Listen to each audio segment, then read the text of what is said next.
138 Antarctic volcanoes. You might have seen multiple articles and YouTube channels claiming that over 100 volcanoes exist underneath the Antarctica's vast ice sheets, and that melting ice sheets from rising world temperatures could trigger many of these to erupt.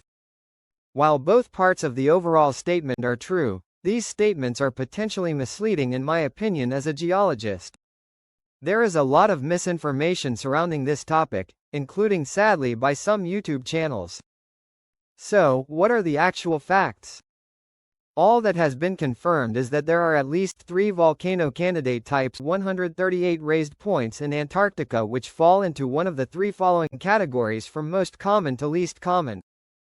1. Raised patches of glacial ice marking a raised conical structure that is currently buried beneath a thick ice sheet, potentially more than a kilometer thick of ice.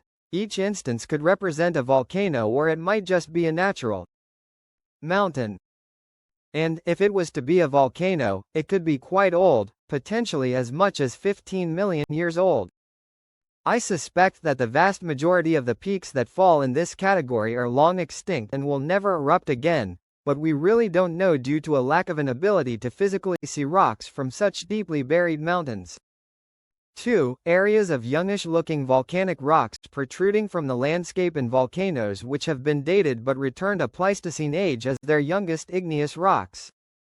I need to caution that glaciations and erosion due to ice are a double-edged sword. They can make volcanic rocks initially appear deceptively young or deceptively old, so without conclusive dating and studies, some of these candidates are probably not potentially active volcanoes. Then we fall into the third and least common category, volcanoes that have been dated to a Holocene age or have physically been observed as erupting, meaning they are certainly active volcanoes.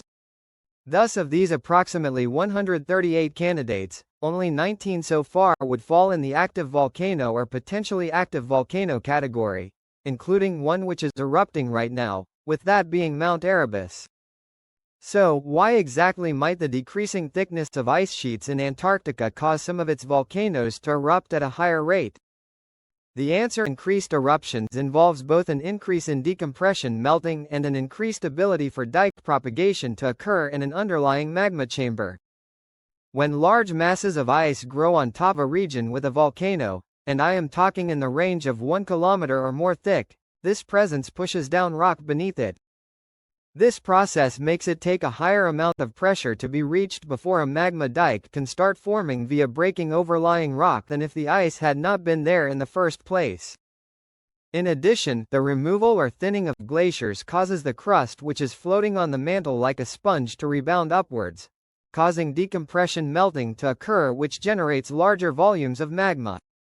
The future have the potential to trigger a positive feedback loop with more eruptions. The overall volume of melted glacial ice due to eruptions would be truly insignificant next to what rising temperatures would cause from non-volcanic activity. More primitive humans survived a more widespread, temporary increase in volcanic eruptions 11,000 years ago, so our society should easily survive a slightly weaker version in terms of the presumed number of affected volcanoes of the same temporary process in the future.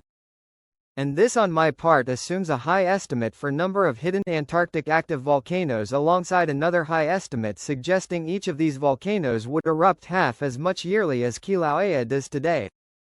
As a final note, I would like to thank my returning